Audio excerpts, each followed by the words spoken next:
La philosophie fondatrice de SpaceX, l'entreprise privée de vols spatiaux d'Elon Musk, est de rendre la vie multiplanétaire. Il affirme que la relocalisation des populations sur d'autres mondes, comme Mars, pourrait sauver la civilisation en cas de calamité sur Terre, telle qu'une frappe massive d'astéroïdes. Le milliardaire est un grand fan des sondes voyageurs et a découvert une révélation surprenante faite par les deux sondes. Qu'ont découvert les jumeaux voyageurs cette fois-ci? Combien de temps peuvent-ils tenir dans l'espace interstellaire? Dans cette vidéo, nous vous montrons comment Elon Musk a récemment dévoilé la nouvelle découverte spatiale alarmante de voyageurs. Le fondateur de SpaceX a fréquemment exprimé son désir de développer des colonies sur Mars. Selon lui, ces colonies nécessiteront un nombre important de personnes pour devenir autosuffisantes. La réalisation de cette ambition nécessite l'utilisation d'un véhicule performant. Le Starship est une combinaison de fusées et de vaisseaux spatials qui peut transporter plus de 100 personnes sur Mars en même temps. Le système est conçu pour être entièrement et rapidement réutilisable. Le fait d'être entièrement réutilisable implique que les principales pièces du matériel ne sont pas abandonnées dans l'eau ou laissées à brûler comme le font certains autres systèmes de lancement, mais qu'elles reviennent au sol et peuvent à nouveau être utilisées. La réutilisation rapide signifie qu'après son retour d'orbite, le Starship peut être ravitaillé en carburant et prêt à être relancé en peu de temps comme un avion. Cela réduit le coût global de l'entreprise. Cependant, avant tout cela, Elon Musk était un maigre petit garçon de 6 ans lorsque la NASA a lancé les deux sondes voyageurs. Néanmoins, à l'âge adulte, Musk et les voyageurs ont beaucoup en commun. Musk, par exemple, lance actuellement des fusées commerciales depuis Cap Canaveral en Floride, là où les emblématiques voyageurs ont décollé. Même si Musk a atteint l'âge de 50 ans, il est tout à fait étonnant que les deux vaisseaux spatiaux soient toujours en service dans l'espace. Peu de gens s'attendaient à ce que la mission dure des décennies lors de son lancement. Le planificateur se contentait d'un objectif de 4 ans. Cependant, grâce à ces engins spatiaux tenaces, nous continuons à apprendre de nouvelles choses sur l'univers lointain. Beaucoup de gens ne le savent peut-être pas, mais les voyageurs n'auraient pas été lancés si les étoiles n'avaient pas été alignées. Littéralement, les étoiles dans ce cas étaient les 4 plus grosses planètes du système solaire: Jupiter, Saturne, Uranus et Neptune. La dernière fois que cela s'est produit, c'était pendant la présidence de Thomas Jefferson au début du 19e siècle. L'alignement des 4 planètes signifiait que les vaisseaux spatiaux bénéficieraient de l'attraction gravitationnelle de chaque grande planète qu'ils croisaient. C'est comme si le vaisseau spatial était entraîné par une corde invisible qui se rompait à la dernière seconde, propulsant la sonde sur sa trajectoire. Les scientifiques de la NASA ont prévu que l'assistance gravitationnelle récurrente réduirait la durée du voyage entre la Terre et Neptune de 30 ans en 12 ans. Il n'y avait qu'un seul hic. L'alignement ne se produit qu'une fois tous les 176 ans. Donc, pour s'assurer que le vaisseau spatial atteigne les planètes pendant que l'alignement était encore actif, il fallait lancer un vaisseau spatial au milieu des années 1970, ce que la NASA a fait. Pour profiter pleinement de cette chance unique, la NASA a développé 2 vaisseaux spatiaux au lieu d'un. Chacun d'entre eux est de la taille d'une ancienne coccinelle Volkswagen et est identique en tout point. La NASA a équipé les voyageurs d'une intelligence embarquée pour gérer toutes les tâches attendues des sondes. Il s'agissait essentiellement d'un ordinateur doté de seulement 69 octets de mémoire, soit moins de 100 000 fois la capacité d'un smartphone ordinaire. Lorsqu'un porte-clés utilisé pour déverrouiller la porte d'une automobile a plus de mémoire, le comparer à un smartphone est inapproprié. Toutes les données acquises par les instruments du vaisseau spatial seront enregistrées sur des magnétophones à 8 pistes avant d'être envoyées sur Terre à l'aide d'un émetteur de 23 watts de la taille d'une ampoule de réfrigérateur. Pour compenser la faiblesse de l'émetteur, les deux sondes utilisent des antennes paraboliques de 12 pieds de large pour transmettre et recevoir des signaux. Depuis leur lancement en 1977, les sondes voyageurs ont fait plusieurs découvertes, mais qu'est-ce qui leur a permis de continuer à fonctionner jusqu'à ce jour? Voyager 1 détient actuellement le record de l'objet fabriqué par l'homme le plus éloigné de la Terre dans l'espace interstellaire, à des milliards de kilomètres. La réception des signaux du vaisseau spatial prend environ 2 jours. Et il se trouve actuellement dans l'un des environnements les plus difficiles du cosmos, avec des températures extrêmement glaciales et une obscurité totale. Les instruments scientifiques à bord ont besoin d'être alimentés en électricité, mais le vaisseau spatial doit également se réchauffer dans l'atmosphère glaciale de l'espace. Comme les rayons du soleil n'atteignent pas ces engins spatiaux à leur emplacement, ils doivent compter sur des générateurs thermoélectriques à radioisotope ou RTG pour obtenir de l'énergie. Chacune des sondes voyageurs contient 3 RTG qui utilisent du plutonium-238 comme source de combustible, produisant de la chaleur qui est convertie en énergie électrique lorsque l'isotope se désintègre. Chaque voyageur a été lancé en générant 470 watts à 30 volts CC. Toutefois, le problème est que cette puissance diminue avec le temps. Cependant, ce n'est qu'une des quelques options viables pour alimenter le vaisseau spatial pendant des décennies. Après 546 jours de voyage, Voyager 1 est arrivé à Jupiter en mars 1979.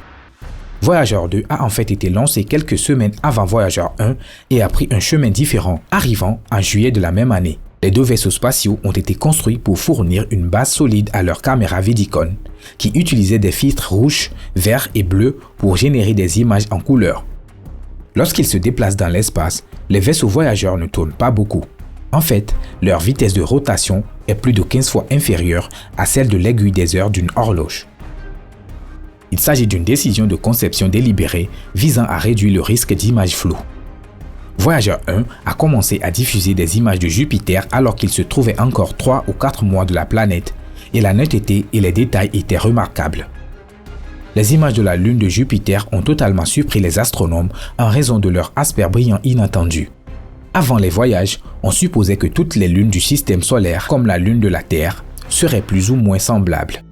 Personne ne s'attendait à ce que les voyageurs rencontrent une telle diversité de paysages lunaires autour de Jupiter et Saturne.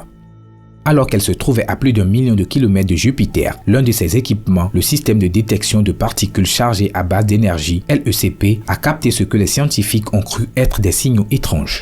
Ils ont commencé à voir des ions d'oxygène et de soufre frapper le détecteur. La densité des ions d'oxygène et de soufre avait augmenté de 3 ordres de grandeur par rapport aux mesures précédentes. L'équipage avait d'abord cru que l'équipement avait mal fonctionné, mais après une inspection plus approfondie, ils ont découvert qu'il n'y avait rien d'anormal. Les scientifiques ont pu répondre à une question grâce aux caméras de voyageurs, savoir si la Lune possède des volcans actifs. Qui est légèrement plus grande que celle de la Terre, a été vérifié comme étant le corps volcanique le plus actif du système solaire. Avant cela, les seuls volcans actifs dont nous avions connaissance étaient sur Terre. Cependant, Io avait 10 fois plus d'activité volcanique que la Terre. Les teintes de Io et les ions inhabituels frappant le détecteur ont été causés par les éléments éjectés par les volcans de la Lune. Le Pelée, le plus grand des volcans de Io, a projeté des panaches 30 fois plus hauts que le mont Everest. Les débris de Pelée couvrent une région de la taille de la France. Les caméras des voyageurs ont pris à elles seules près de 33 000 photos de Jupiter et de ses satellites, dont la majorité a révélé des informations inconnues jusqu'alors. Jupiter, par exemple, avait des anneaux, et Europe, l'un des 53 satellites de Jupiter, était recouvert d'une coquille de glace fracturée dont on pense maintenant qu'elle a plus de 60 miles d'épaisseur. Les 2 voyageurs se sont séparés près de Saturne, traversant les anneaux de Saturne et dépassant Titan avant de tourner vers le nord, loin du plan des planètes.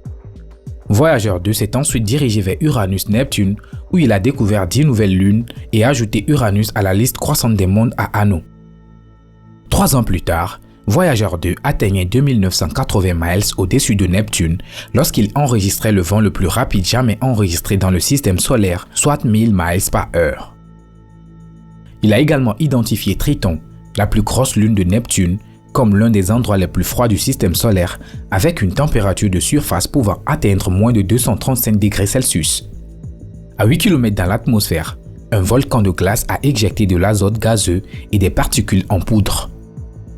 Voyager 1 est responsable de l'une des photographies les plus célèbres au monde qui n'aurait pas été possible sans la persistance de l'éminent astronome Carl Sagan. Après avoir vu les images de Neptune et de ses lunes, la NASA était prête à éteindre les caméras des 2 vaisseaux spatiaux, malgré le fait que la mission avait été prolongée dans l'espoir que les voyageurs atteignent l'espace interstellaire. Ils avaient déterminé qu'il n'y aurait pas d'images après Neptune, puisqu'il n'y avait rien d'autre qu'un néant sans fin et des étoiles incroyablement lointaines tout autour.